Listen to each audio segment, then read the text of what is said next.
The efficiency with which our various branches of government are operated determines the benefits we shall receive for the money we spend to support them. There are now over 3 million Americans whose full-time work is connected with politics, either as an elected official or as an active party worker engaged in swaying public opinion.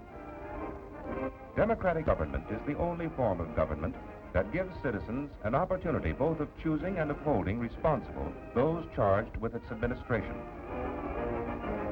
In our democracy, the rights of the individual citizen are protected by the Constitution.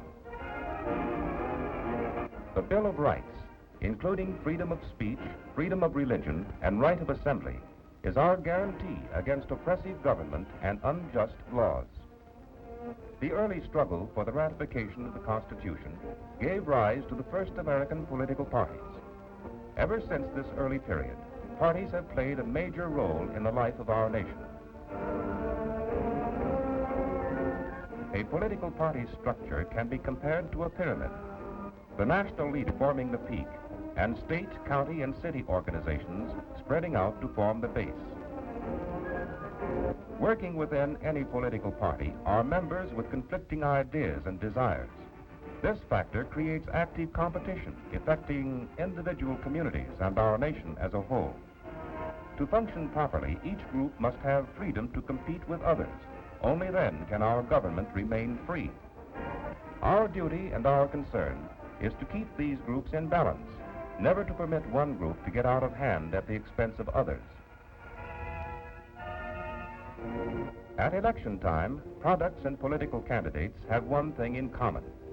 Both must be sold to the public before they are widely accepted.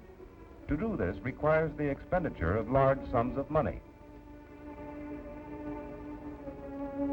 To keep this spending within reasonable limits, federal law, through the Corrupt Practices Act, limits the amount that may be spent by a candidate or a party. The limits for the National Committee of each party is $3 million. However, it is estimated that as much as $50 million has been spent during a presidential election.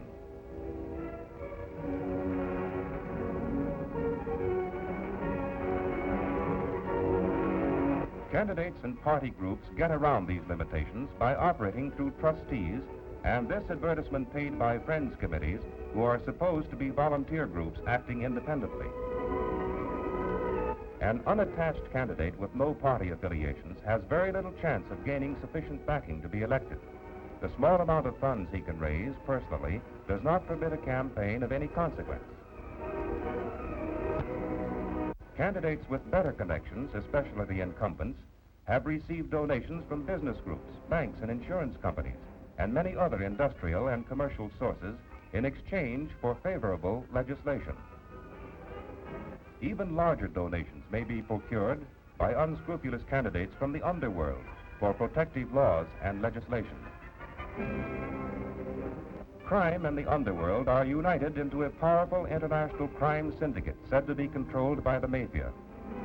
This super crime organization has connections in Washington, nearly every city in the United States, and in almost all foreign countries. The syndicate controls every type of crime and legal or illegal activity that will pay them dividends. These hoodlums, who have become multimillionaires, are now buying into legitimate businesses.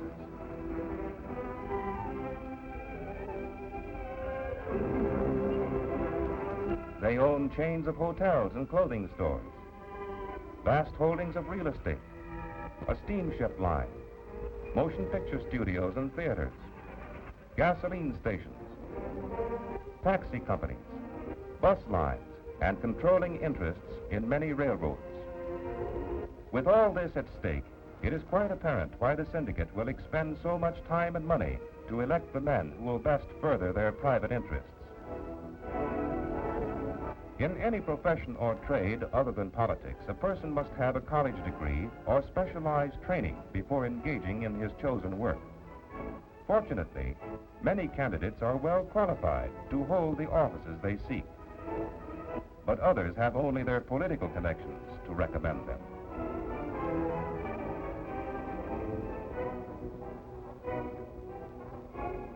There are various methods a candidate can use to sell himself to the public. Different areas and groups require different approaches. Slogans and promises that might appeal to one group would be totally unacceptable to another. There is a wide variance in how the people use their energy and intelligence to select a candidate. Many people will vote for a candidate merely because he likes his looks or the way his voice sounds. Some political speakers have developed their voice to a point where it causes an almost hypnotic spell to be cast over their listeners.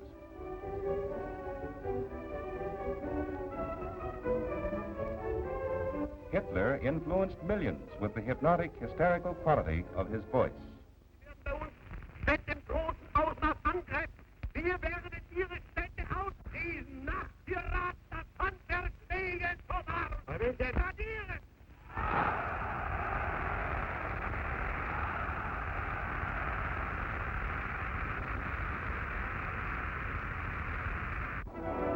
Those candidates who rely upon their personal appearance to sell themselves make heavy use of billboards, television, and picture displays in newspapers. A person's ability or honesty cannot be determined by his facial characteristics. These nice-appearing gentlemen have all been convicted and sentenced to prison. The most effective campaigning is done in the precinct or neighborhood area where the greatest influence is brought to bear upon the voters.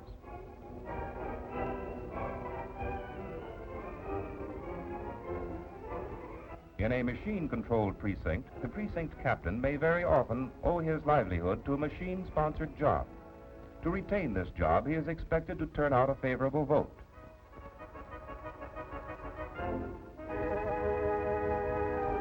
Precinct work on behalf of federal and state candidates is important, but it is still more effective in campaigns for lesser offices.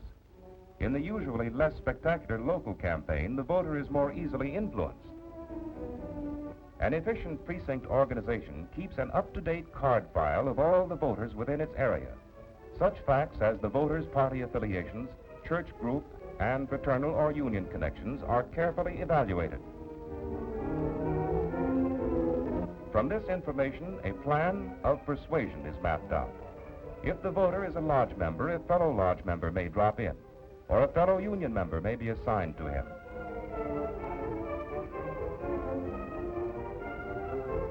The average voter doesn't take the trouble to look into the qualifications of the various candidates. If someone with whom he is familiar praises a particular nominee, the voter is more than likely to vote for him.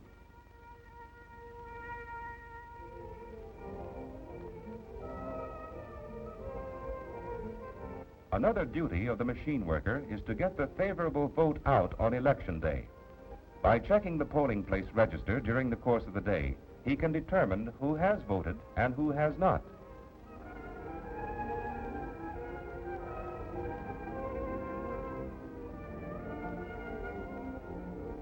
If persons whom the machine feels are sympathetic to the cause have not voted, a worker will call and offer to drive them to the polls. Very few of the machine workers are volunteers. The majority of them are paid by the day. Thus, a greater degree of cooperation can be demanded and received.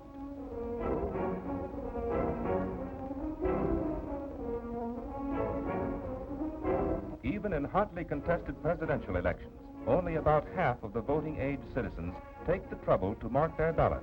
In the past 25 years, the president has been elected by slightly more than 1/4 of the eligible voters.